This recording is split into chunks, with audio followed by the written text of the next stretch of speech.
We encourage you to get involved with the League of Women Voters of Corvallis by going to the website lwvcorvallis.org. Please also check out the state website, lwvor.org, where you can find state studies and legislative reports.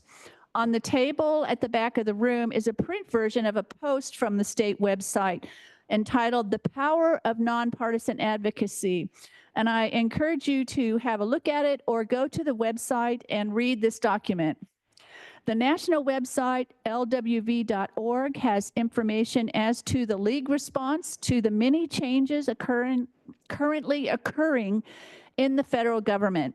The following paragraph is drawn from a press release by the National League of Women Voters after the president's recent address to Congress.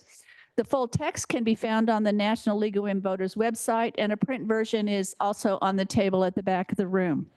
So this is from the press release. For over a century, the League has remained steadfast in our commitment to the American people and our democracy. We will continue to advance actions that build on this notion that the government is for the people, by the people, all the people. So this morning we are happy to have some of our state legislators with representation in Benton County. And to clarify how we do this, we invite all legislators who have representation in Benton County, in some portion of Benton County. However, depending on activity at the Capitol or other factors, these people do have lives, individual legislators may not attend each legislative update. Today, we have Representative Sara McDonald, who is our newest representative from District 16. Senator Sara Gelser Blouin from District 8, and Representative David Gomberg from District 10. Okay. Each legislator will give a 15-minute overview of their perspective of what is happening at the Capitol. The floor will then be open for questions. If you would like to write a question, please raise your hand and a League member will bring you a card. If you would like to ask a question, raise your hand and a League member will get a microphone to you. We will alternate oral questions, written questions, and questions from the online audience. Please ask a concise question rather than making a statement. We'll cut you off if you start running on with a statement, okay? And we will be ending promptly at 11:45. So I will start by starting this side of the table. This is her first time. This is Representative Sara McDonald.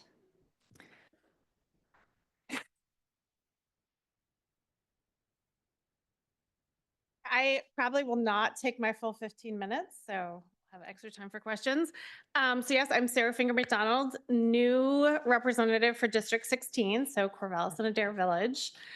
I'm the new person in the room, so there's a lot of, I was just at our breakfast saying, a lot of times I feel like a duck who's like smoothly crossing the water on top and then paddling madly underneath while I'm trying to figure out what I'm doing. It's been a great start to the session, but the wave of the busyness and the 4,000 bills that are in the legislature this session feels like it's hitting us now. And I meet regularly with the other freshman Democrats, and we all were this week sort of looking at each other like, whoa, here it comes. Some of the things I'm working on, the two things that I am really working on that are local are, one, trying to put together a task force to address what we're going to do when Coffin Butte closes in 10 or 12 years. And so really building on the very good work that Benton County is doing with their SMMP committee that will end in June, and taking their work and their suggestions and you're seeing if there's things that need to be formalized in policy, and really working with this whole region that is relying on Coffin Butte to have a plan for what we're going to do with our garbage in 10 or 12 years, because although reducing waste is a really great goal and effort, we're not going to be able to reduce our way out of needing a way to deal with solid waste in the next 10 years. And that's been, I've talked a lot about landfills, and it's kind of fascinating, like anything, when you dig into it, the details. And it's been interesting too, because as I talk to lawmakers, we've been pulling together like what percentage of that county's waste comes to Coffin Butte. So walking into people's office and saying 100% of your solid waste comes to us, and in 10 years, you're gonna have to figure out what to do with it. It's generating a lot of interest. So there's that. I'm also looking at trying to help Adair Village get funding to build a new wastewater treatment plant. You may know their wastewater treatment plant was built in 1957 and handed down to Adair Village from the U.S. Army. It's the only wastewater treatment of its kind still operating in the country. And they have the potential to build 800 or more houses, and are limited by their ability to treat wastewater. So it's really an infrastructure for housing question. It will help provide really working family housing, and will help our school district, because we've seen with who has bought houses in Adair Village with their recent construction, it's really families. And they're in our school district. So we'll help with some of the enrollment issues that our school district is having if we can actually have housing for families that they can afford. Many of you know that I really got started working in advocacy and politics, working on gun violence prevention, and there's a suite of bills that we should start seeing in hearings this month. There's a number of bills. There's always a lot of horse trading about what gets through and what doesn't. The two that I'm kind of most excited about right now are really bills that are looking at the upstream problem. So not just addressing an individual and whether they should be able to own a firearm. It's looking at licensing of gun dealers and doing that at a state level, because federal licensing means that gun dealers get inspected like once every 10 years. And so we aren't really able to find the bad actors, and we can trace crime guns back to dealers, but without state licensing, it's really hard for us to deal with dealers that aren't following the rules, who aren't storing their inventory properly, who aren't really careful about things like straw purchases. So that's a sort of upstream solution that I'm excited about. The other one is looking at, sorry, my nose is running, funding for gun violence prevention groups. We have really good boots on the ground community organizations that are working at preventing violence, and we need to make sure that they have the support to do that really important work, so that violence just is stopped before it ever happens.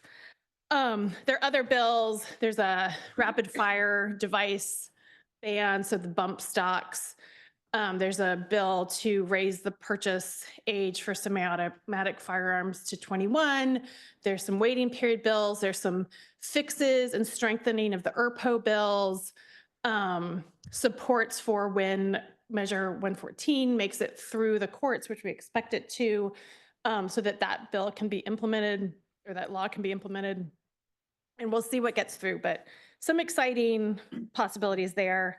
I testified Monday for the corporate medicine bill that Representative Bowman has really been spearheading, really making sure that medical professionals are who makes decisions about how medical practices are run.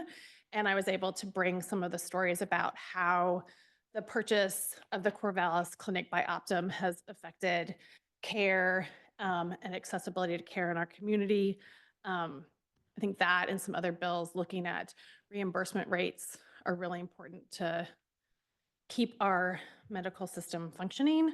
I've been in a lot of conversations with Representative Neron. I'm not on the K-12 education committee. It's former school board members are kind of a dime a dozen in the Capitol. So the piece of education, the committee I'm working on is higher ed because I actually bring experience that's more unique to that committee. But have been in a lot of conversations with Representative Neron about how we can support our K through 12 system. There's a big effort to look at accountability for school districts to make sure that the funding that we're providing is, helping our students in the ways we think it should. I always bring up that one of the pieces of the accountability conversation that doesn't always happen is the accountability to the students who we have promised that we will educate and prepare to be contributing members of society. And so I think you're framing some of this accountability around like, how do we make sure that what we're doing is really serving those students who walk in our doors is a piece that I like to look at. Recently testified with Senator Gelser Blouin for her methane and landfills bill, which I was really excited to do. But other than that, I'm trying to figure out like the systems in place to like how to be a legislator. And it's been a wonderful learning experience. It's exciting and interesting and exhausting all at the same time. And they're fabulous people like my colleagues here who have been a huge support and help. And Grace, who's here in the front, is my LA. So she and my chief of staff are also kind of keeping me pointed in the right direction. But yeah, it's a great experience, and I've never felt like it's a more important time to be serving in a state legislature than right now, and I'm very proud and honored that you put me in this position.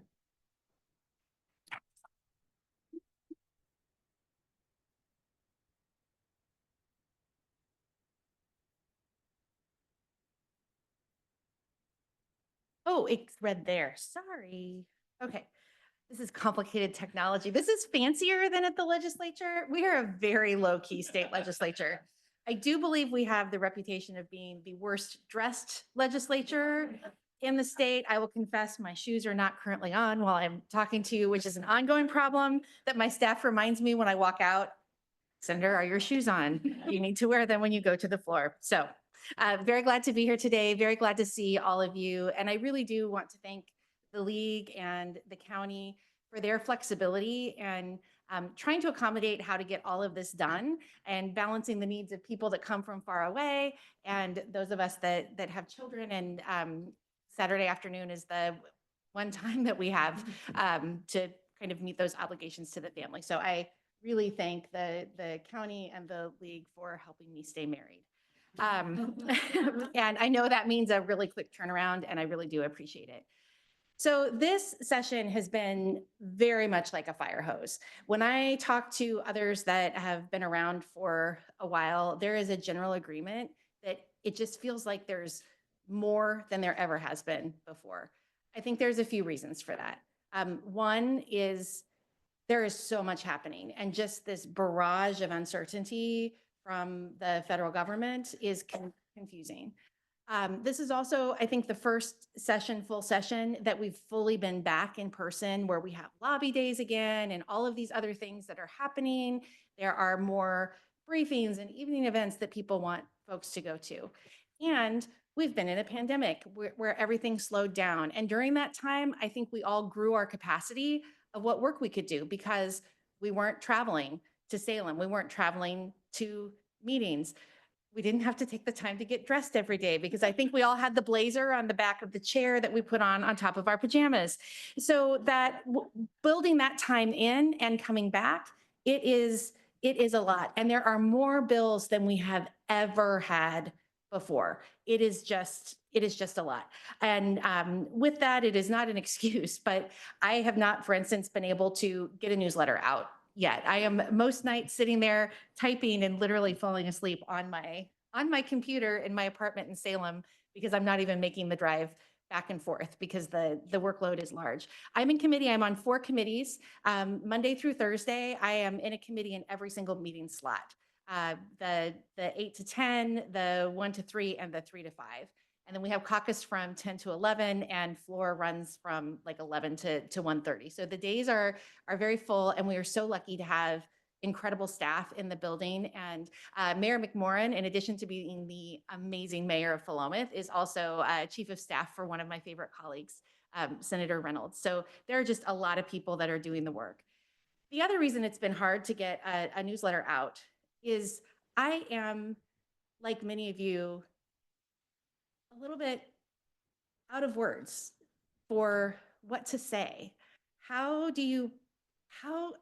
You write to me and say, what can I do? And what does this mean? And what is going to happen? And I don't want to write to you and say, don't worry, it's going to be okay. Because I don't know that it is. And I don't want to write to you and say, everything is terrible, let's burn the whole thing down. Because that also isn't a solutions-oriented way to move forward. And so I know that many of us are really struggling with what can we do? And so I wanted to start with that. And part of the challenge of responding to all of you, what can we do, is I'm asking myself that same question. I look at what's happening at the federal level. I listened to the State of the Union address. My daughter, who works for Val Hoyle, was being the adult in the room. I was texting her, like, why did they stop booing? Mom, they'll get kicked out. Who cares if they get kicked out? Mom, they're building relationships because they need to work. I mean, it was, I was having my moment.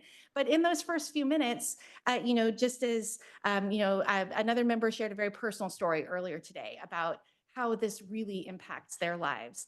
I heard, language that made me fearful for the future of my trans daughter. I heard information that made me worry for the future of my disabled son. I hear language that makes me worried about whether my stepson is going to be pulled into a war that makes no sense to me and sent to a place far away. I worry about if Medicaid goes away, what happens to my disabled son when I die, and what does that mean for his siblings? Will they be able to work? All of those things were just in those first few moments. The other moment was the meeting with President Zelensky, and I gave a remonstrance on this the other day. When I was a little girl, it was in the early 80s, and I remember hiding under my desk with my chocolate milk apparently that desk was going to protect me from a nuclear bomb. And I really believed that at that time, like I believed a lot of other things. And I learned that the United States was special, that we were friendly, that we were out there. Everybody could be what they wanted when they grew up. They had all the choices in the world, which meant if you were a girl, you could be a nurse or a teacher. And if you were a boy, you could be a doctor or an astronaut. And that was really exciting. And I remember tying yellow ribbons on trees, and I felt good about that. And as I got older, I knew there are a lot of things that aren't right about what we do. I know there are things that make me disappointed or that I don't agree with how we act in the world. But I've always had that underlying belief that overall we're imperfect, but we're trying. That underlying piece is we're trying to be better. We recognize when we do wrong, we hold each other accountable, and we keep trying to do better. What I saw in that moment kind of took that belief away. And I think it was, and if I get tearful, I'm sorry. It was kind of like when you're a little kid and somebody tells you something you don't want to know about Santa Claus. It was when he said, "Why aren't you saying thank you?" And to me, that was like being in a boat and looking out in the ocean, and there's a child that's drowning, and you toss them the life ring, and they grab onto the life ring and they say, "Please pull me in." And we stop and say, "Well, you haven't said thank you. Why aren't you grateful? I already threw you the life ring. Show some gratitude here, or else I'm just going to drop the line." And that's what that looked like. And to me, that is what that message was to the world about cruelty. And to me, it was what distilled what all of this is. To me, it feels like the cruelty is the point. That was driven home for me last weekend. I woke up thinking, what can I do? And I actually texted Dr. Rampton and Alice, like, what can I do? I just feel like I want to call President Zelensky and say, "I'm so sorry. This is not who we are." And so he says, "Come to the rally." And I ended up talking to a woman who's an Albanian immigrant. And she talked to me about when she was 7 years old. So about the same age I was when I was hiding under those desks. And she remembers, she can still see the room she was sitting in when the United States announced that it would intervene and help in Kosovo. And she said she can remember the smells and the sounds and where all the furniture was and the hope that she saw in the adults that were around her and the fear. And she said her family wasn't one that had people occupying. She didn't have family members that were taken away. But as a 7-year-old, she understood how dangerous her world was. And she recognized that there was a friend coming from across the ocean to help. And we both kind of started crying at that point because I thought about who are those 7-year-olds that are in the Ukraine that heard that and the things that we do matter. My husband came with me that day. And, you know, he has been one of those folks that's like, I cannot even listen to these things. It's too much. And I'm sure some of you are in that place too. And he said, wow, just being here, it's something. And so I think that's the answer. You have to look for the place where you can be, because sometimes just someone that's out there that's holding that life ring, that's holding that rope, where you say, hey, I see you over there. And I might not know how to pull you in right now, but I'm not going to walk away from you. And I'm witnessing that it's happening. And I'm not going to pretend that it's not. And I think that's what we all have to do. I think we all also have to recognize none of us can do all the things. If you try to do all the things, it's too much. Pick the one thing or the two things and be steadfast and stalwart about that. Show up about that thing. Be knowledgeable about that thing. Speak up about that thing and trust that there are others that are picking the other things. And then if we're all doing that little piece, we can make a difference. I think it's so important too, to our federal delegation to let them know that we see what they're doing for us, that we have their backs, that we don't want them to quit, that we want them to stand up. I look at Senator Wyden and Merkley, Congresswoman Hoyle and others, and they are working so hard and they are getting beaten up while they are doing it. And people are coming out and they are trying. So let them know, send the letters, send the stories, let them know what that looks like so that we can keep that front and center. I talked with a person yesterday. He's an adult with a developmental disability, and he was interviewing me for a podcast. And at the end, he was asking a question and I answered, and I saw him start to like pat his chest, which is, you know, kind of a sign of anxiety. And he said, you know, I've been around a long time. I've been through a lot of presidents. I've been through a lot of politics. This is the first time I've ever been afraid for my own life. It's the first time I've ever been afraid that somebody was going to send me away someplace. And, you know, for him, it's because he has a disability. For some of our neighbors, it's because they live in mixed document status families. But that fear of what's going to happen tomorrow, will my family be together? That's all real. And we have to name that. And that makes us scared and worried when we talk to people. So that's the next part. I mentioned before, I have a daughter that works for Congresswoman Hoyle. Remember those young people that are answering the phone and they're scared too. And they're working really, really hard. And they're getting a lot of hard calls from really angry people. And just think about them a little bit too. There's a lot of folks in their 20s in our state and federal capitals that are working. So back to I don't know if that's an answer of what you can do, but the biggest thing is don't quit, don't give up, don't think that you need to stop listening, because that's how it stops. That's how the bad things happen, is when we get so overwhelmed that we just stop listening. We all have to be present, be here, and pick up each other when it gets too hard, and also take a break. Go to the coast, eat some banana bread, tell a funny joke. It's okay to have joy in your life when everything is awful. If you don't, you're not going to be able to keep going. So feed yourself. Whatever that is for you, do that so that you can do the rest of this work. So quickly, I want to shift to the legislature, what we're doing besides thinking about these things and hearing all of these things. I am working, Sara mentioned the methane bill that we're working, which would help have better technology to monitor methane leaks so that we have better information when we're talking about Coffin Butte or any other landfill, so we can make the appropriate choices moving forward. I've got a bill around organics that's moving forward, some funding that I'm trying to get for Shintimony Wildlife Rehabilitation Center, which is one of the last in the region that's standing to kind of care for our animals. The idea is if they can finish out their capital projects to rebuild their paths and the bigger enclosures, that can be a destination where the entry fees can help support the work of the hospital, which is incredibly important, especially with increased fire risk and everything else. I wanted to mention two big picture projects that I'm working on that I think would be of interest to you. One is long-term care regulation. We've had a work group that has been working for a couple of months.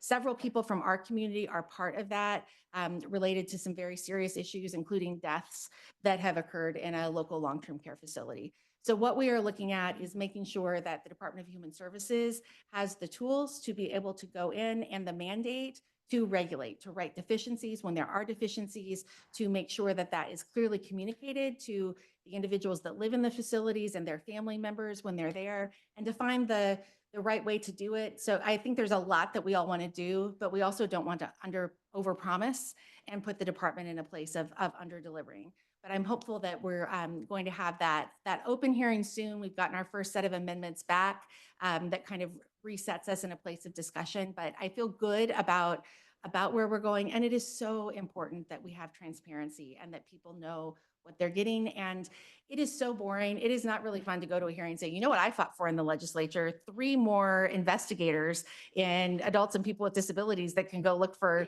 deficiencies in your home and community-based care facility, which is your local memory care facility. But that stuff saves lives. It's incredibly important that we look at that. The other is, for a long time, I've worked on this issue of kids. And I think that as I look back over my career, that is the theme of how do we support kids and families.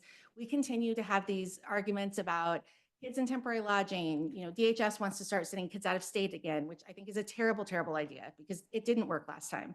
But we need to look at the bigger picture instead of the crisis. So I have a package of bills that I have introduced this session that look at before, during, and after a crisis. So on the before side, what are we doing to support families early on? How do we make sure that interventions from child welfare happen at the right time and in the right way? How do we get resources to people ahead of time? How do we get resources and access to community-based supports and services to kids with mental illness early on, before they're in a crisis, before we put them in a system that traumatizes them further and escalates these kinds of behaviors that are not mental illness, that are survival behaviors that we then continue to punish them for. And then they have children and it goes on and on.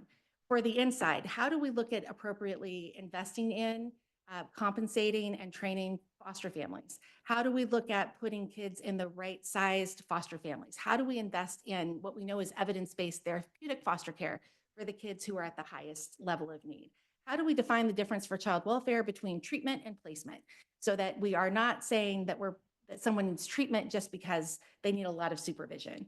And how do we elevate the voice of CASAs to kind of be in other places and take the foster care ombudsman out of the Department of Human Services and make it independent, like the Office of the Long-Term Care Ombudsman?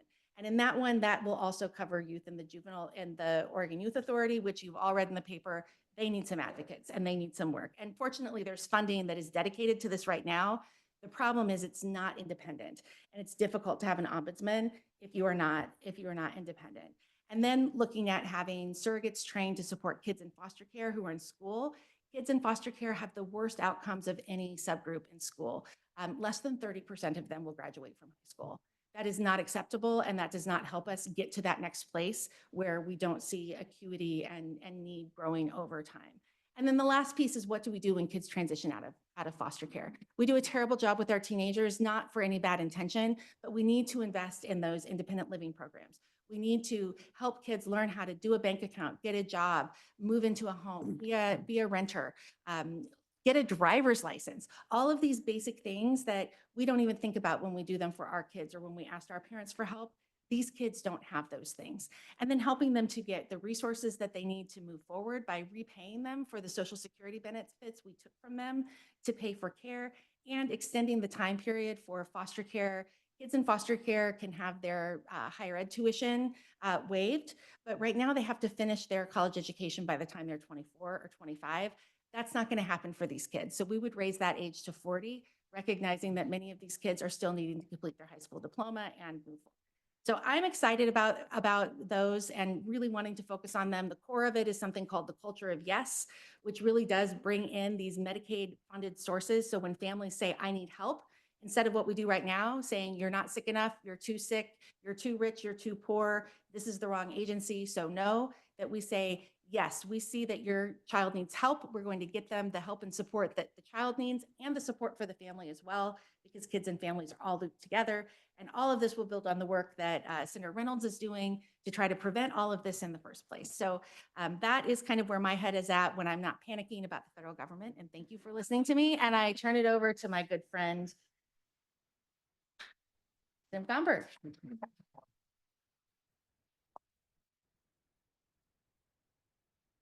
Thank you so very much, Senator. Goodness, you talk about the work you're doing not being exciting. All of my legislative priorities have been focused around working sewer systems. So that's, which I think is important too, but We need sewage matters. sewage matters. Hi, everybody. So pleased to be with you. And we are so very fortunate to have the two Saras working here in Benton County on all of our behalf. Sara with an H in the House, Sara with no H in the Senate.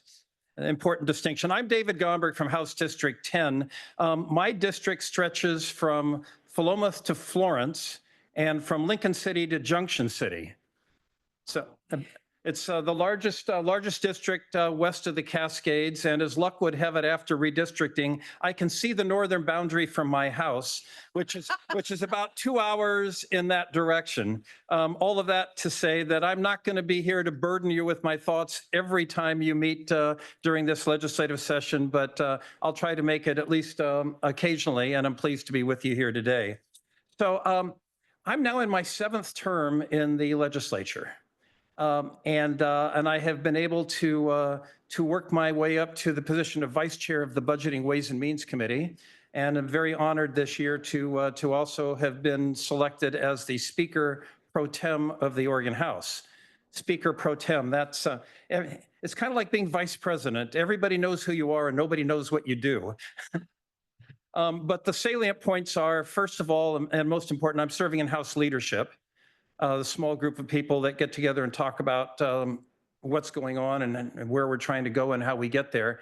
And then also when the speaker is busy, as they often are during floor sessions, I'm asked to preside. And oh, by the way, we have a tradition of bringing each of the freshman members up to the podium and having them preside one day in their freshman year. And Representative McDonald will be doing that a week from Monday.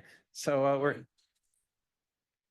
everybody will be referring to her as Madam Speaker, and you can tune in and watch this all on OLIS live and in person. So, you know, the environment in the Capitol is quite remarkable. Any of you been to the Capitol lately? I'm seeing a number of hands. Then you know that there is construction going on there. Endless construction going on in the Capitol. And I tell people we've got all the same pressures, all the same challenges, all the same proposals, and all the same egos. And we've got it in 1/3 the space with noise and smells permeating the atmosphere all around you. And it's a very, very difficult working environment. About a quarter of the members that are in both the House and the Senate are brand new. And that creates some additional challenges, just like it would create challenges where you work if a quarter of the people there were brand new and still trying to understand the process and build relationships and work their way around the building. The other thing is this year we've had more bills than ever before. 4,000 bills introduced. By the way, the Pro Tem is responsible for helping lead the rules discussion, and I'm going to be writing a rule that limits the number of bills that we can introduce next session. 4,000 bills. And what you see going on consistently is we normally pass about 450 bills, which includes more than 100 agency budgets. So of the 4,000 bills introduced, maybe 1 in 10 of them will get to the finish line. So if you see something that you read about and it looks absolutely crazy, don't start losing sleep about it until you check online with the legislative information system and see that it's actually scheduled for a hearing or scheduled for a work session, because most of the bills will not be. And they'll fall by the wayside, and deadlines are coming up at the end of this month, which will decide, for the most part, which bills are not moving forward. So what bills am I working on? Well, first of all, you know, the last couple of sessions I have really enjoyed putting together packages. rural packages, rural economic development, rural infrastructure, rural water and sewer. And this year I am working on rural public safety. I mean, well, too often public safety gets left behind. We're dealing with these emergencies that are right in our face. And so we forget about things that may be coming just over the horizon. And I'm concerned, just as I was concerned about water and sewer systems that were aging out or at capacity or falling apart, I'm concerned about fire stations that are at capacity and police stations that are falling apart. Or the very unfortunate fact that most of our hospitals now have about 3 days supply of drinking water or generator fuel. We're asking each of you to be 2 weeks ready in case of a natural disaster, and our hospitals are only 3 days ready. And so we need to fix that. Much of my district's on the coast, so it won't surprise you to hear I'm working on a lot of ocean science issues. That includes trying to preserve our eelgrass, working on our rocky shore habitat, getting money for the Ocean Science Trust. So a lot of ocean-related issues, which are important not only for our collective future, but also for the jobs of people that that work at the coast, or those of you that like to go over there and spend money. And as the senator says, you need to have fun once in a while. Please come over to the coast and spend all your money. Did say go to the coast. Yeah, I heard you say that. I'm working on something new this year for me, and it's fascinating. It has to do with personal privacy. And I've got a bill dealing with your privacy in your car. Now, I hadn't thought about that before until I learned that our cars are really a privacy disaster. Our cars know where we go. They know if you prefer Starbucks or Dutch Brothers. They know if you worship on Sundays. They know if you go to a bar every night after work. They know if you go to a hotel during the lunch hour every Thursday. I mean, your cars know where you go, but it's worse than that when you plug your phone in, because now they've got access to your texts and your emails. And so I'm writing legislation that's going to allow you to opt out of all of that so that the car manufacturers, as part of your sales agreement, aren't able to collect all of this information about who we are, where we go, what we're doing, and what kind of people we are. That's an interesting bill. I've got another one. Well, thank you.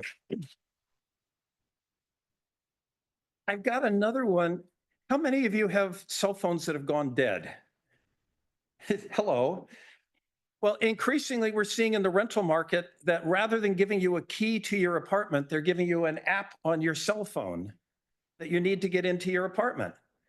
And that means if your phone goes dead, if your phone is stolen, you can't get into the place where you live. Or if you go to the beach some weekend, who's going to feed the cat while you're gone? You can't give them your cell phone, and you don't have a key. So we're bringing a requirement that if you want to use one of these online apps, which I don't like because it means now this third-party company has access to all of your phone information, but I want to make sure that you've actually got a key or a fob or something else that you can actually use to get into the place you live without having to rely on your phone. A third area that I'll touch on that I've got a couple of bills I'm dealing with has to do with the cost of your power. And power costs, I mean, we've had, maybe four rate increases in the last 5 years. Power costs are up 40%. More and more people are finding they can't pay their power bills and they're getting disconnected for non-payment. There's a lot going on in the area of power costs and power supplies. A lot of it, very sadly, related to wildfires. Insurance costs for the power companies are increasing. They're passing those costs along to all of us. A lot of people who were impacted by the wildfires, particularly in 2020, like I was, my family was evacuated, my neighborhood was burned over. My house wasn't lost, fortunately, but a third of my neighbors lost their homes. And now those people are bringing lawsuits. And there is legislation that I don't support that says that the legislature is going to limit how much you as a wildfire survivor can collect from the power companies. There is also legislation which I have co-sponsored that says if the power companies drag these legal cases out more than 3 years, they can't get any rate increases until they actually resolve these cases. Because we've got people, as I said, in my neighborhood, 4 years later, they lost their homes and they still haven't rebuilt. And in many cases, they are waiting for legal settlements. In some cases, people are literally dying while they're waiting for these cases to be resolved. And the final thing I'll mention is that there's also legislation that I've signed on to that says that when the power companies come looking for rate increases, that the economic impact on ratepayers should be one of the things we consider.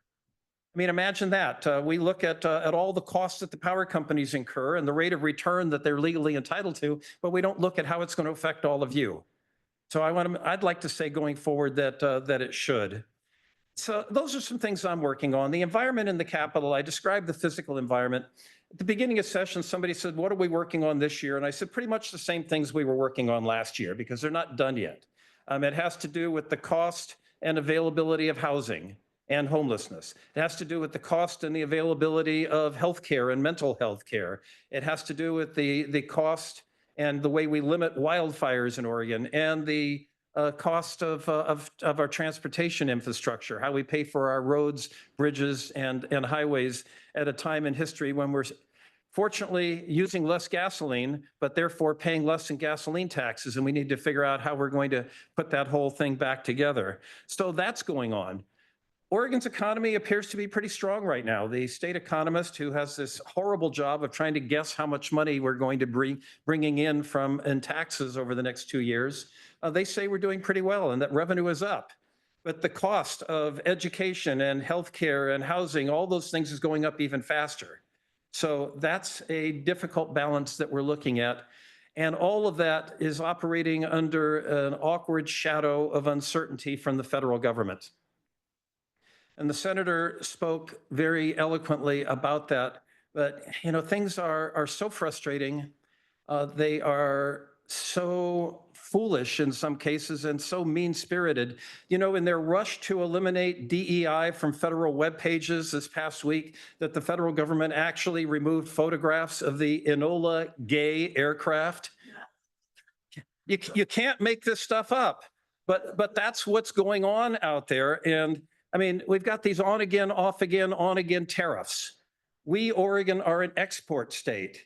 And so as we implement tariffs on incoming products, your costs go up. At the same time, the companies that we export to are mirroring those tariffs. And that makes it more difficult for us to sell our wafers, our wine, and our wheat.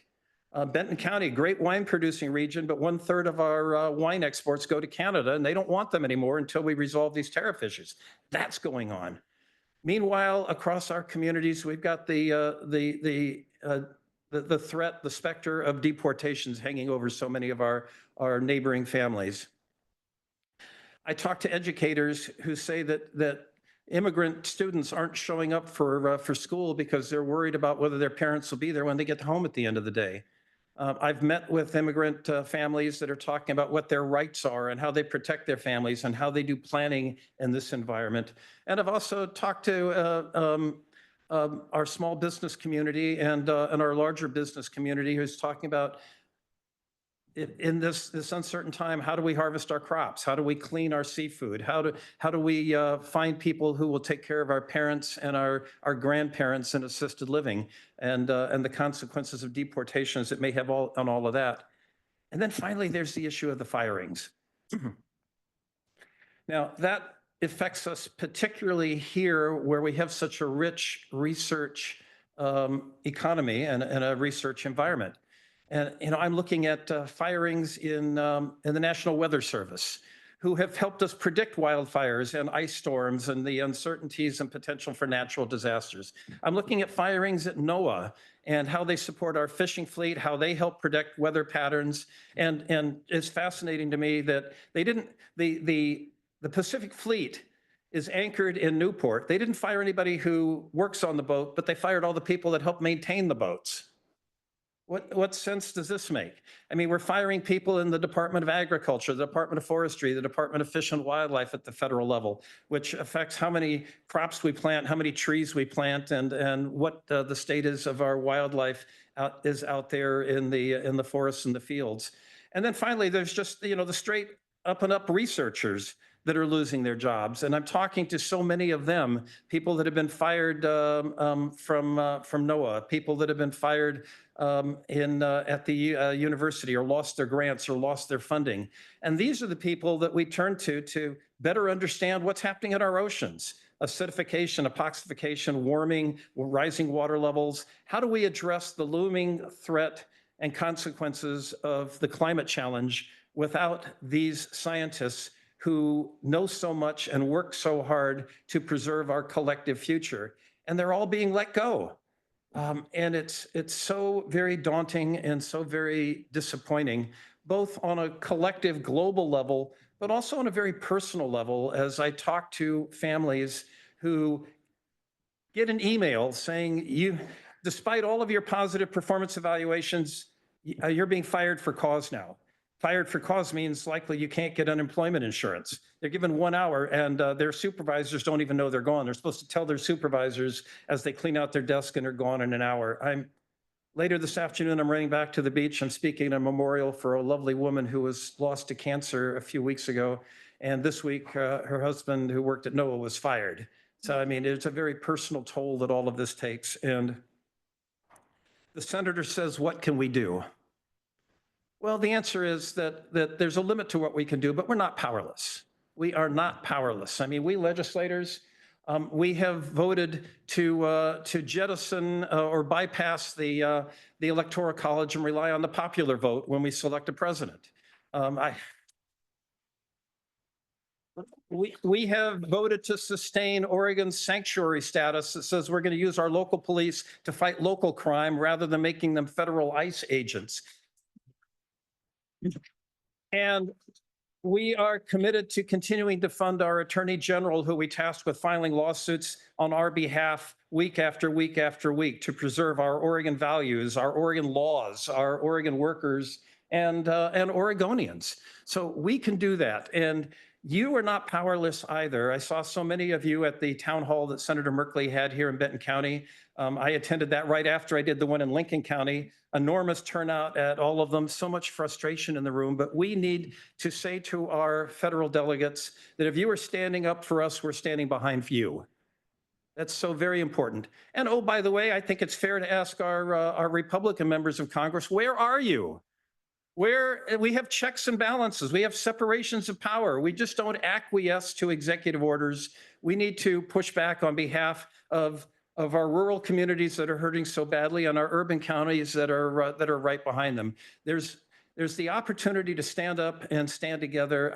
I think that is so critically important during these very concerning, troubling, and unprecedented times. So I'm glad to see all of you here today. I'm going to take a breath and anxious for you to ask the senator and the other representative really hard questions.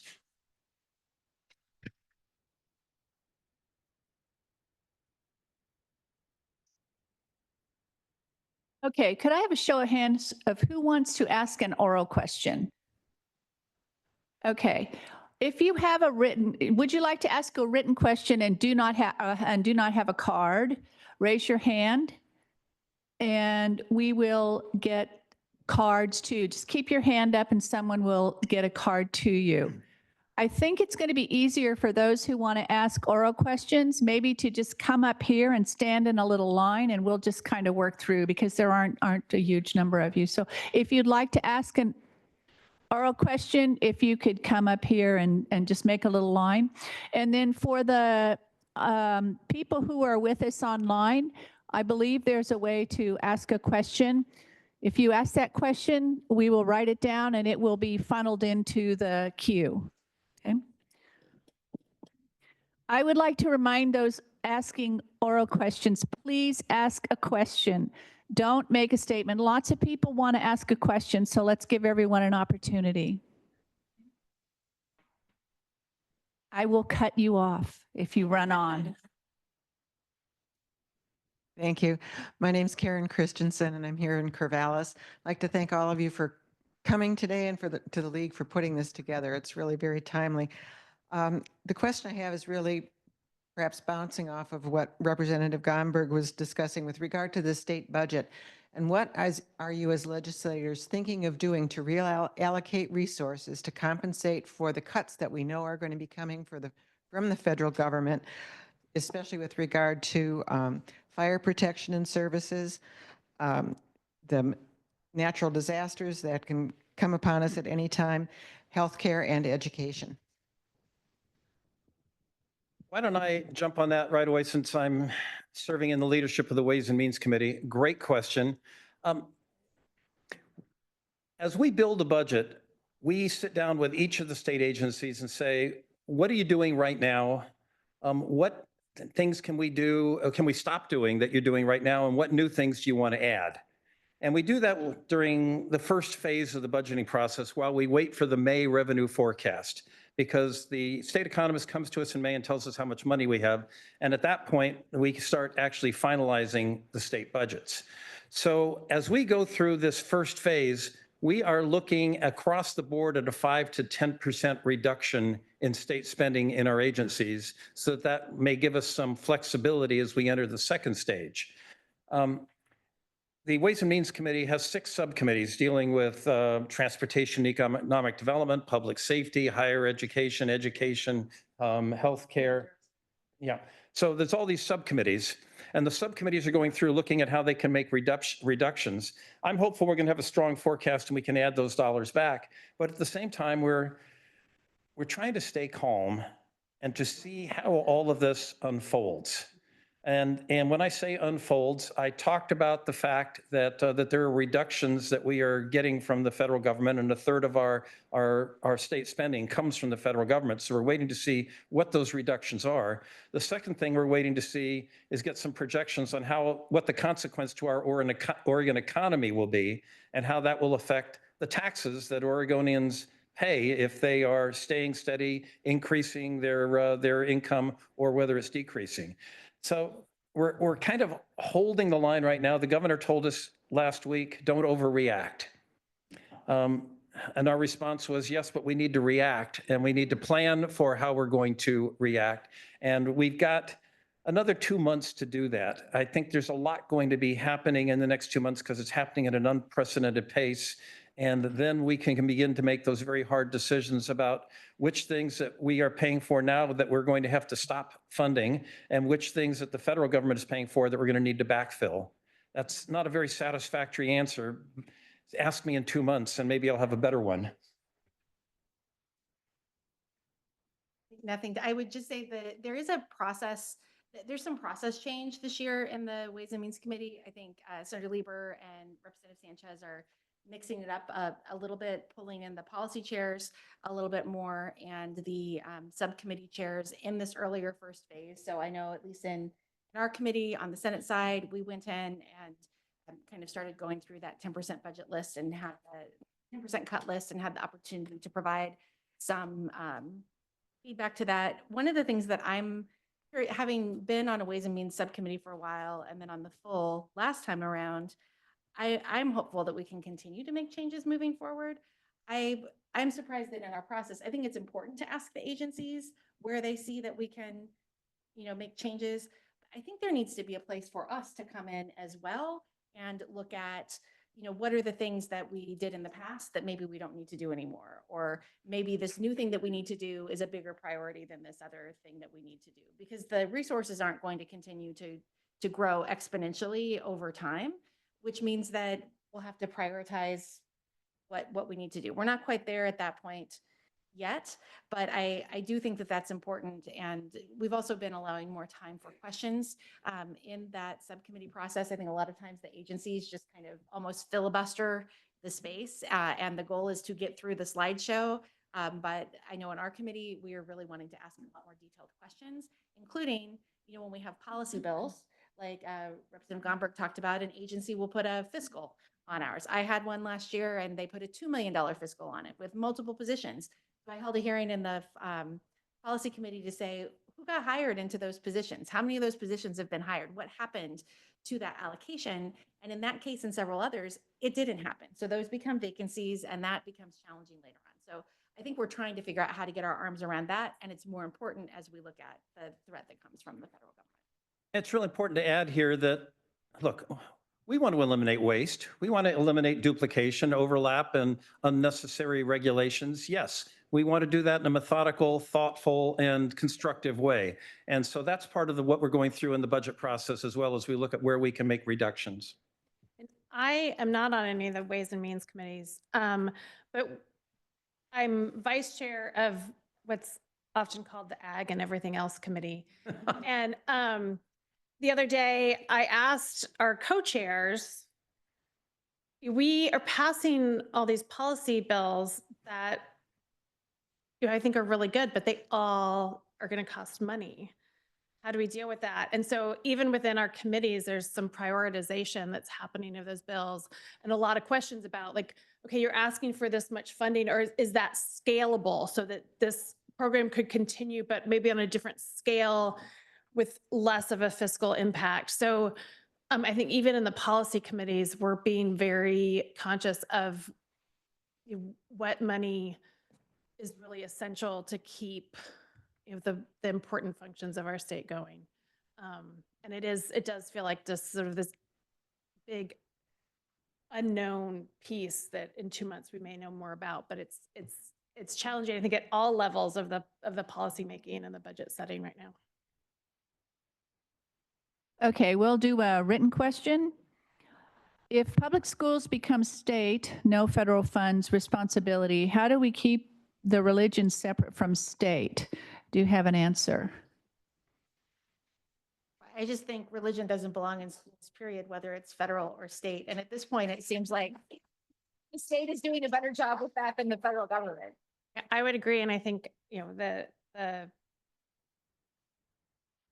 people we have, we have Democrats with supermajorities in both houses. And I think our party is pretty much not happy with religion in schools and will block that as much as we can. I think they're public schools. They should be welcoming to everyone who walks in the door, and you shouldn't have to prescribe to a certain creed to be welcomed and comfortable there.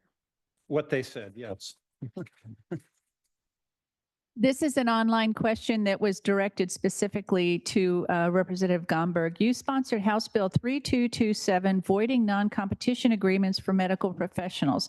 It isn't yet scheduled for a public hearing. Is it in danger of being dropped this session?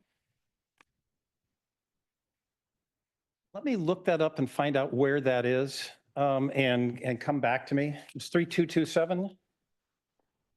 Yes. Next is a oral question. Hey, thanks for being here. I appreciate the need for school accountability, and we have the new AIR report that shows even if accountability is addressed, Oregon still underfunds K-12 education. So I'm asking today what each of you personally will be doing to ensure our next generation of Oregonians gets what they need. Thank you. So is it okay if I start on that one? Yeah. So I was on the committee that received the report from the AIR committee, and it was an interesting report and long. It was a very long, late evening with a lot of standard deviations. I took something a little different away from that, which was that, yes, I think it's true that whenever we spend more, we can get more.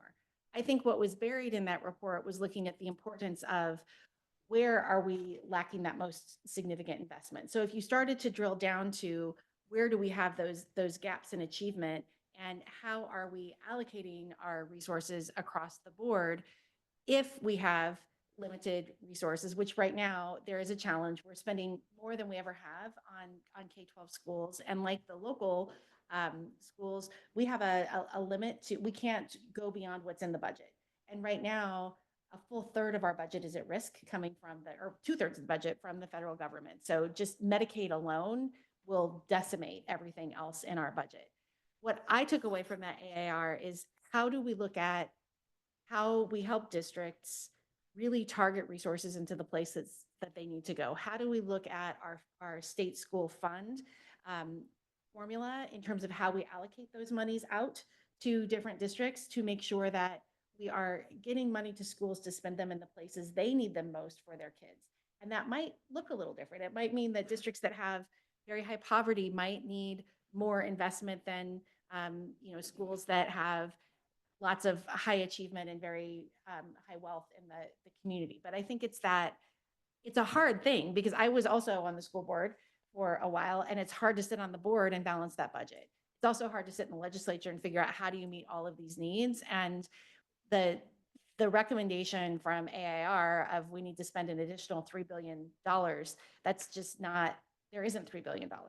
That we could cut everything else we do in state government and we still wouldn't have $3 billion to do that.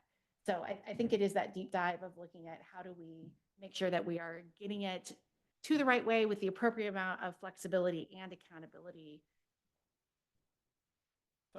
I'm sorry, you can, Go ahead. I was going to go back to the previous question, so please answer this one. Yeah, I absolutely, a lot of what Senator Gelser blew in is really going to be important to this. Last year I was sitting on the school board trying to deal with budgets and it's only gotten worse. As I said, I've been talking to Representative Neron, who's chair of the Education Committee in the House side, about this and how we, again, focus that money where it really belongs, make sure that school districts that are struggling have the support to be able to use that money effectively to support their students. I think sitting on the school board, all these questions felt so immediate because it was like our kids and my child and their friends that are all being impacted because kids are only in school for, K through 12, 13 years. And so all these decisions have a big impact on them. And in a way, it's even scarier sitting on where I am now, because we see all these competing needs that are really critical also, that are really some of the reasons I ran for this position was I saw how housing and access to medical care and all these other things that we really need to also invest in are impacting how our students are able to come to school and learn. So in a way, it's like I feel like the education funding is spread out among lots of things that we are struggling to fund properly now. And it's going to be making tough decisions and finding ways to put that money where it's going to be most impactful. And it's not a great answer. And that's just the reality of where we are. I'm going to return to the previous question, if I may. I'm used to doing town halls by myself, so I really like it when there's, another representative, another senator here, so that I get a chance to catch my breath and actually look at something. The question was about 3227. This is a bill dealing with non-compete clauses in the medical field and covenants that restrict your abilities. And the reason I signed on to that bill is because we don't have enough doctors or nurses and physician's assistants. We don't have enough medical practitioners. And if somebody is unhappy where they're working and they want to move someplace else nearby, I think we want to keep that person in the neighborhood rather than telling them, I'm sorry, but you can't practice here. You got to go somewhere else. I signed on to the bill. It went to the Behavioral Health Subcommittee. Went to the Healthcare Subcommittee. Nothing has been scheduled yet. That committee has so many bills. And if this bill is not scheduled in the next 3 weeks, it'll be one of those 90% of the bills that didn't make it to the finish line. Senator, you said there was a comparable measure on the Senate side?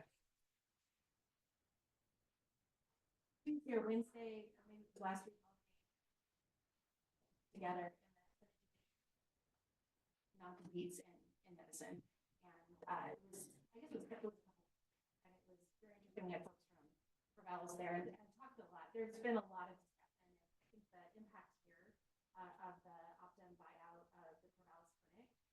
How many of you here have been impacted in the last year by loss of access to providers? How many of you have noticed if you even need to go to urgent care, you need to make an appointment? It is a really significant challenge that is, kind of all across the state, and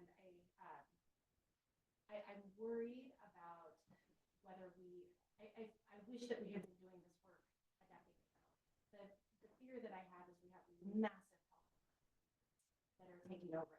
Almost everything is UHS. Optum is UHS, and part of what happened last successfully or often successfully voted was that the merger was sitting in the bill that we fought really hard to pass during the process of the healthcare mergers and acquisitions so that we could try to. And the health authority was working, negotiating, they were working to put forward some conditions on that merger. What happened then, if you remember, there was a big shutdown of a billing system that allowed the money to come in, which you have to have your money to come in to pay your doctors, your nurses. Well, UHS owns that too. So the Corvallis Clinic that already was short on money now had no money coming in. And where UHS in other parts of the country was fronting money to clinics so that they could move forward while they didn't have their income coming in for the services that they were provided, did not do that for the Corvallis Clinic. And because of that, the Corvallis Clinic was just about to literally run out of money to be able to pay payroll, which invoked this emergency provision of this acquisitions and merger oversight, where OHA had to immediately grant it without any of the conditions that were going to be put on top of it.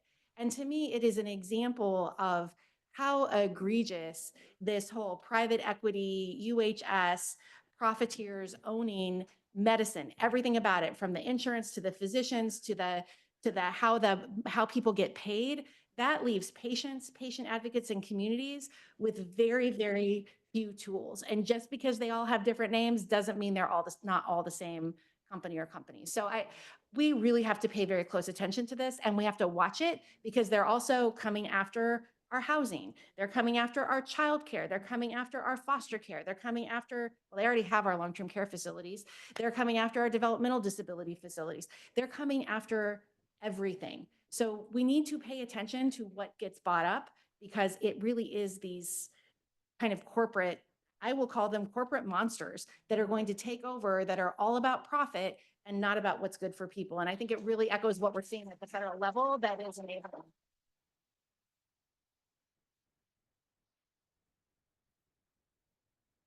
I'm going to combine two questions. What's the most effective way to make a difference of supporting or opposing bills? And how is it determined which of those 4,000 bills gets a hearing and moves forward in a short way? Sure, I'll start on this one because I'm just learning this myself. So I think the most effective way is to, especially if you're represented by somebody who's on the committee that's dealing with that bill, to contact them. You can testify remotely if you want to. Frankly, we do run out of time sometimes, so you can sign up to testify. You can also come and testify in the building now, which is great. We are not more than 100 miles from the Capitol, so sometimes when there's lots and lots of testimony, our people get sort of put to the end of the line, so just be aware of that. But you can also submit written testimony. You can reach out, even if you're not represented by committee members who are dealing with bills that you really care about, you can contact them because their decisions will impact you. So really just, taking those opportunities to testify in person, talk to lawmakers, and submit written testimony is really, I look at the testimony that's written testimony in bills all the time.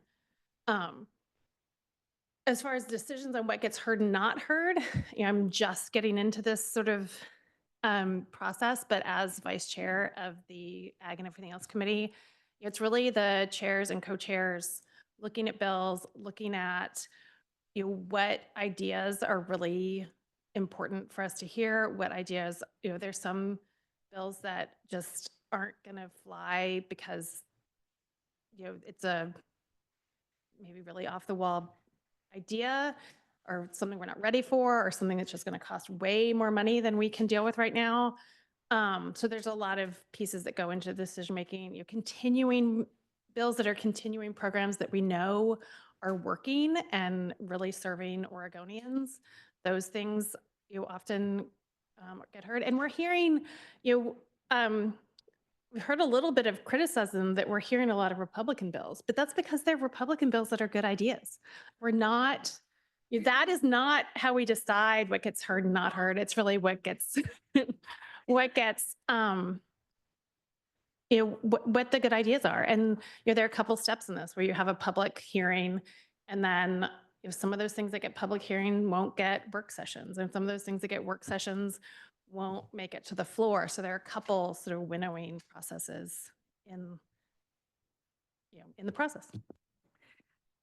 And so I would, I think a couple of things to build on that. I chair a policy committee, and it is, so the chairs decide in consultation with their vice chairs which bills are going to get scheduled, when they get scheduled. And it's a two-phase process. Are you scheduled for a public hearing? Are you scheduled for a work session? Are there informational sessions? There's a variety of ways to handle that. And, what I do when I get those, I look over everything that comes in. I try very hard to hear everything that somebody requests to be heard, because someone, even if I disagree with that idea, somebody has brought that idea forward. It's really important to someone. If it's another member, it's important to someone in that member's district. And, as Representative Finger McDonald pointed out, it doesn't really matter if you're a Republican or a Democrat. We all were sent there to represent the people in our district, and the legislature is there for all Oregonians. And I don't think we make progress by not listening to ideas that make us uncomfortable. So an example of that, I held a hearing early this session, which people were very upset that I held the hearing initially, that there was a request to do an audit of the Oregon Food Bank. And this goes back to a kind of a dispute around politics and some positions that the Oregon Food Bank has taken. And in the end, I think it was a good hearing. It was a good debate. It was a good conversation. And I think it's important. I think it built goodwill within the building, because people didn't feel shut down. If people feel shut down, like they can't talk about what's concerning them, that elevates that level of concern. I think being one of the things that I'm finding is even more helpful than ever before is OLIS.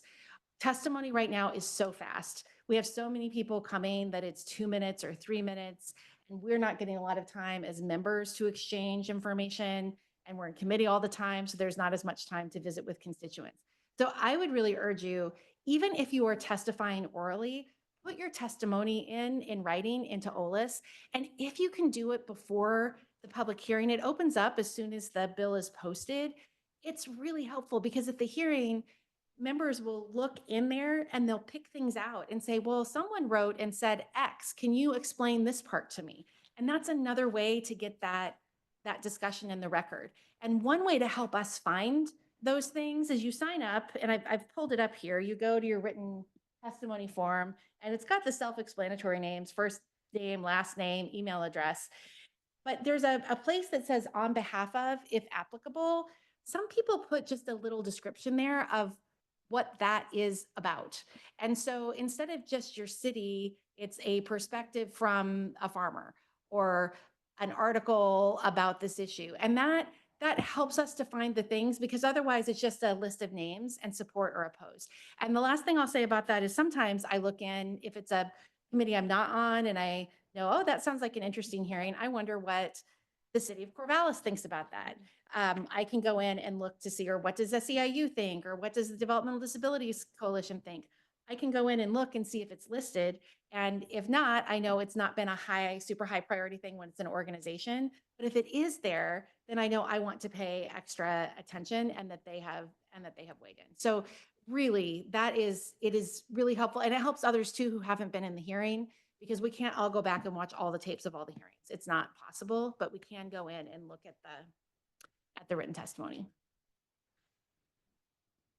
Well, I think one of the things that's most effective in determining what kind of bills get heard, whether bills of interest to you get heard, and whether they advance, is helping to elect people that share your values. And to also elect people willing to consider a number of points of view before they make a decision on a complex subject. The senator made some excellent points about testimony online. The only thing I want to add to that is that they leave the record open for 48 hours. So if you go and watch a hearing and you say, those people are crazy, I didn't agree with that at all, you can come back after the fact and add your comments. Or you can say, those people were right on point. I love what they were saying. I hope the committee paid particular attention to this person, and put that in the record as well. They leave the record open for 48 hours. I would add one quick other thing. If that happens and you're watching and there's something you learn about it after the fact, it's sometimes helpful to copy our office, like the office of your legislator, because my staff tracks where do we get a letter about a bill when I'm not on the committee, and we have that in OLIS. So when I'm preparing to go to the floor for the bills that are up, I can look to see, hey, was there an issue here from someone in my district that I need to pay attention to when I'm looking at voting on the bill? Does that mean it's going to change the way I vote, or is it a question I'm going to ask on the floor, or something that needs to get put on the record? So that is a very, not the form letters, like we get those, we get that. But when you have, kind of put in something of substance and it's of significant concern, especially if it's opposition, please let us know.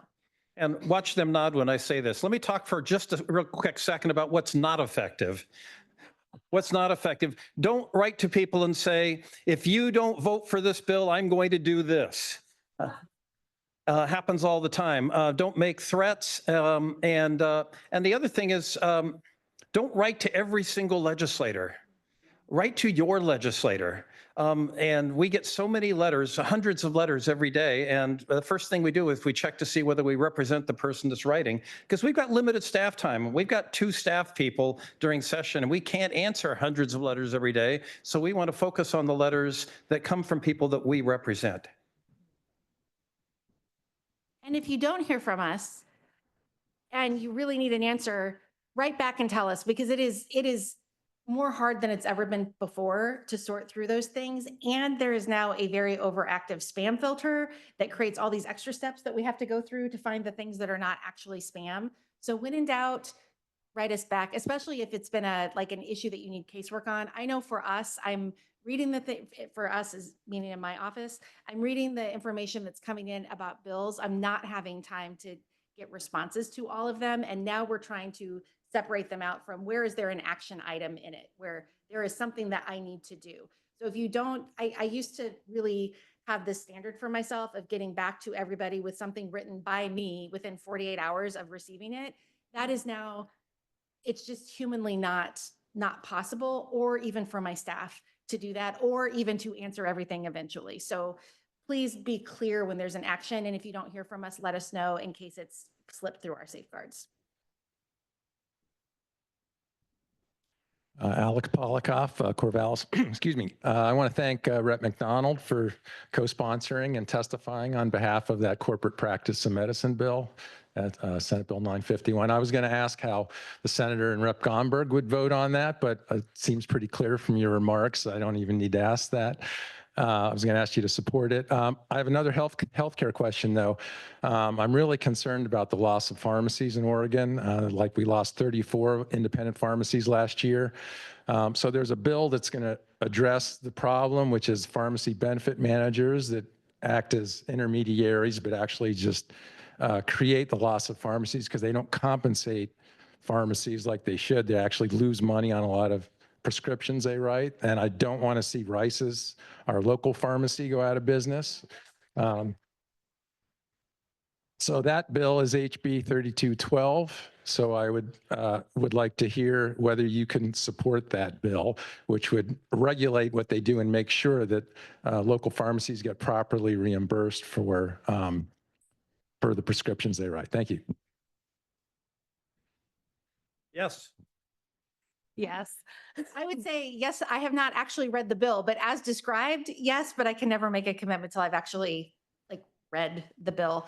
The thing that is a mystery to me about PBMs is I've never met anyone that likes them. So it's hard for me to understand why it's so hard to deal with them. It's a mystery. This is an online question. If legislation is so hampered, when will we have a full-time legislature, and how can we support it? Do you support it? Well, I think we already have a full-time legislature. Are any of you working part-time? So there's a different question out there, though, and it has to do with the compensation of people that serve in Salem. And I talk about the turnover, and there's significant turnover in the legislature because it's really hard work. It's emotionally draining, and you can make more money working at Burgerville. And I'm not being facetious when I say that. So that is an issue. But I also have to say that legislators were a little reticent to increase their own pay. It doesn't look good when it comes time for re-elections. And the first thing you're going to see is a billboard saying Dave Gomberg voted to increase his own compensation. The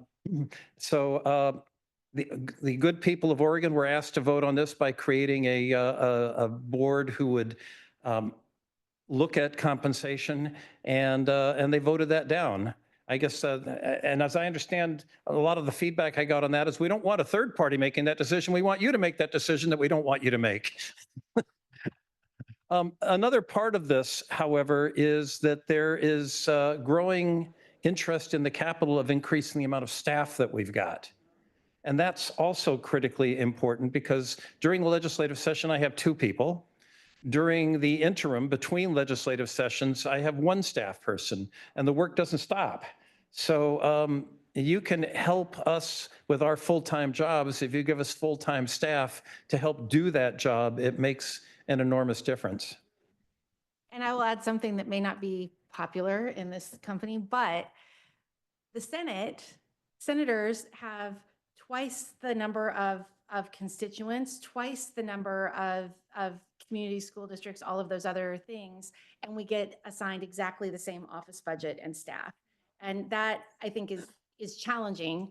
And fortunately, we can all work together really hard. But over on the Senate side, we think that there needs to be some consideration for that as well, even if it's not a double, like just an additional person, because we can't have people in all the parts of the district at the same time. I mean, you've heard Representative Gomberg. So Senator Anderson has all of his, and then all the way down to Coos Bay. Like how you do that in an interim with just 1 member and 1 assistant, that we can't serve Oregonians the way that Oregonians want to be served and deserve to be served.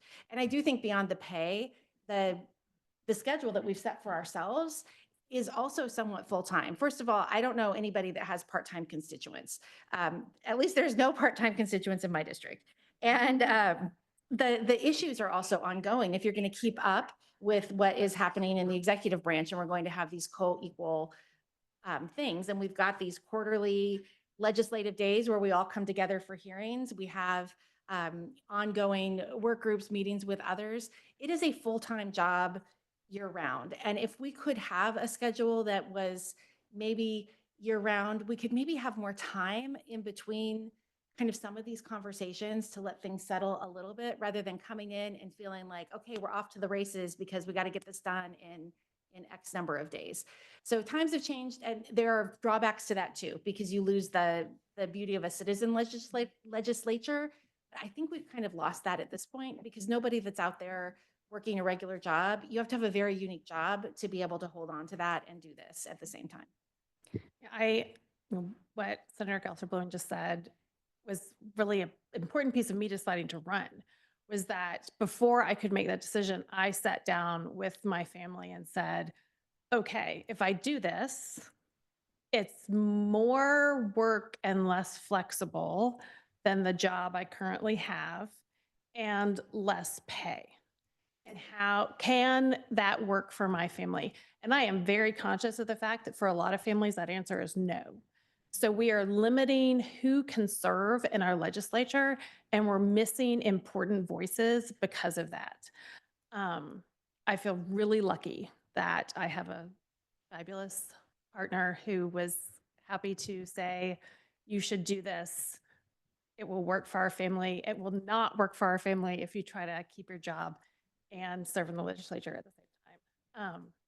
So that's really important. And Grace, who's sitting here, who's my fabulous LA, is one of those people who has a job for the session and then it disappears. And there are a lot of really passionate, fabulous, knowledgeable people who are in that same situation, and are put in this, they want to work in the legislature.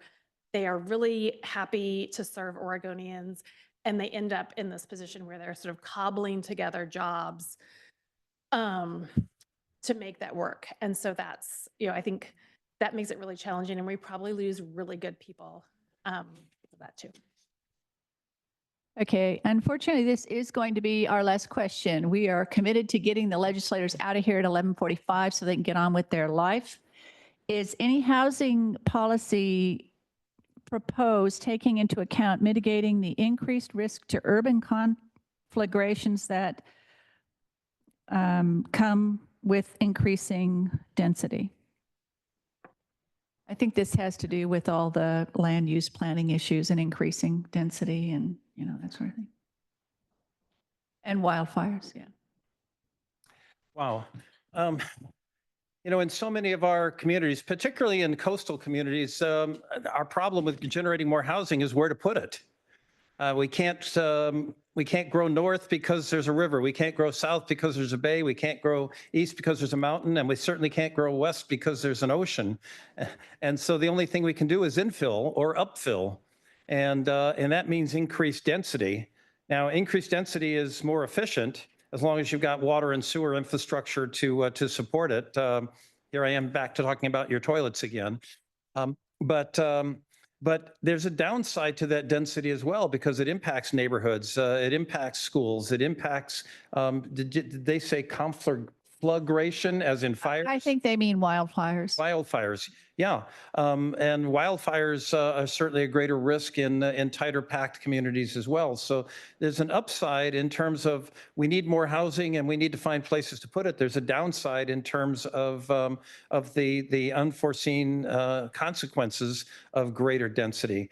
I think the question is there any legislation dealing with that? And I'm not aware of any in particular.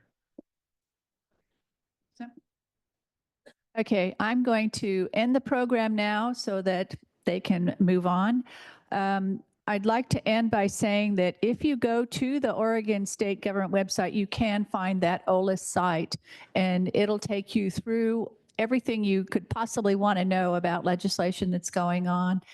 Lastly, thank you to the volunteers who helped set this up. Thank you to Benton County for allowing us to use this space. And it is International Women's Day. There is an event at the Benton County Courthouse downtown. If you have time, go hang around for a little bit. If you don't have time, drive by and honk at those people who are standing out there with signs. Thank you very much. And thank you very much to our representatives for giving us their time. We'll be back in April.